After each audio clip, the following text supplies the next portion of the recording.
NEET UG പുനഃപരീക്ഷയ്ക്കുള്ള admit card ഇതുവരെ 16 ലക്ഷത്തിലധികം വിദ്യാർത്ഥികൾ ഡൗൺലോഡ് ചെയ്തെന്ന NTA പരീക്ഷാ കേന്ദ്രങ്ങളിൽ സുരക്ഷ വർദ്ധിപ്പിച്ചു.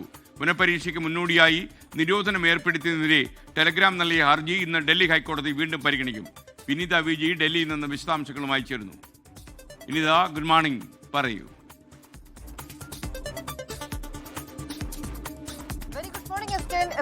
ഈ നീറ്റ് പുനഃപരീക്ഷയ്ക്ക് മുന്നോടിയായി ഏർപ്പെടുത്തിയ നിയന്ത്രണം ചോദ്യം ചെയ്താണ് ടെലിഗ്രാം ഇന്നലെ ഡൽഹി ഹൈക്കോടതിയെ സമീപിച്ചിരുന്നത്. ഇന്ന് ഉച്ചയ്ക്ക് 2:30 ടെലിഗ്രാമിന്റെ ഹർജി വീണ്ടും പരിഗണിക്കുകയാണ്. ഒരു തരത്തിലും കേന്ദ്ര സർക്കാരിന്റെ നടപടി അംഗീകരിക്കാൻ കഴിയില്ല എന്നാണ് ടെലിഗ്രാം പറയുന്നത്.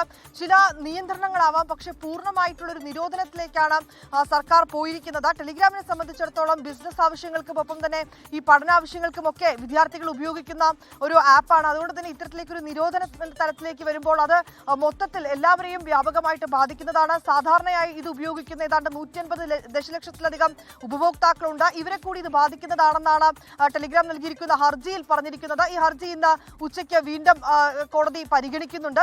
ഒപ്പം തന്നെ ഈ NTA ഭാഗത്ത് നിന്ന് ഇപ്പോൾ നമുക്ക് ലഭ്യമായിരിക്കുന്നത് ഈ പുനഃപരീക്ഷയുമായി ബന്ധപ്പെട്ടുകൊണ്ട് 16 ലക്ഷത്തിലധികം വിദ്യാർത്ഥികളാണ് ഇതുവരെ ഈ അഡ്മിറ്റ് കാർഡുകൾ ഡൗൺലോഡ് ചെയ്തിരിക്കുന്നതെന്നാണ്. വിദ്യാർത്ഥികൾ എത്രയും വേഗം അവരുടെ അഡ്മിറ്റ് കാർഡുകൾ ഡൗൺലോഡ് ചെയ്ത് അതിൽ നൽകിയിരിക്കുന്ന നിർദ്ദേശങ്ങൾ കൃത്യമായി വായിച്ചു മനസ്സിലാക്കണമെന്നാണ് നാഷണൽ ടെസ്റ്റിംഗ് ഏജൻസി നിർദ്ദേശം നൽകിയിരിക്കുന്നത്. വിദ്യാർത്ഥികളുടെ പരീക്ഷാ കേന്ദ്രങ്ങൾ, പരീക്ഷാ സമയം, ഒപ്പം തന്നെ ഇതുമായി ബന്ധപ്പെട്ടുകൊണ്ട് നൽകിയിരിക്കുന്ന നിർദ്ദേശങ്ങളെല്ലാം വിദ്യാർത്ഥികൾ വളരെ കൃത്യമായി വായിച്ച് മനസ്സിലാക്കണം. എല്ലാവർക്കും ഈ പരീക്ഷ എഴുതുന്ന വിദ്യാർത്ഥികൾക്കെല്ലാം ആശംസകളെന്നും NTA അറിയിച്ചിട്ടുണ്ട്.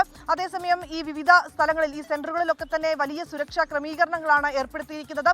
ഒരു ബഹുതല സുരക്ഷാ ക്രമീകരണങ്ങൾ കൂടി തന്നെയാണ് പല മേഖലകളിലും ഏർപ്പെടുത്തിയിരിക്കുന്നതിൽ ഈ കേന്ദ്രസേനയടക്കം ഈ പരീക്ഷാ സെന്ററുകൾക്ക് പുറത്തുണ്ട്. ചോദ്യപേപ്പറുകളൊക്കെ ഹെലികോപ്റ്ററുകളിലാണ് വിവിധ കേന്ദ്രങ്ങളിലേക്കൊക്കെ തന്നെ എത്തിച്ചിരിക്കുന്നത്.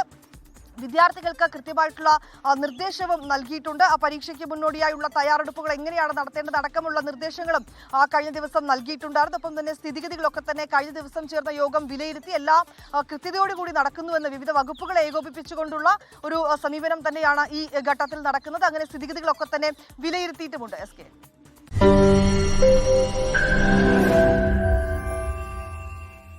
ലോകത്തെവിടെയായാലും ഏത് സമയത്തും 24 വാർത്തകളും ഓഗ്മെന്റഡ് റിയാലിറ്റി പാക്കേജുകളും എക്സ്പ്ലെയിനറുകളും വിശദമായി കാണാൻ ഞങ്ങളുടെ YouTube ചാനൽ നിങ്ങൾക്ക് സബ്സ്ക്രൈബ് ചെയ്യാം.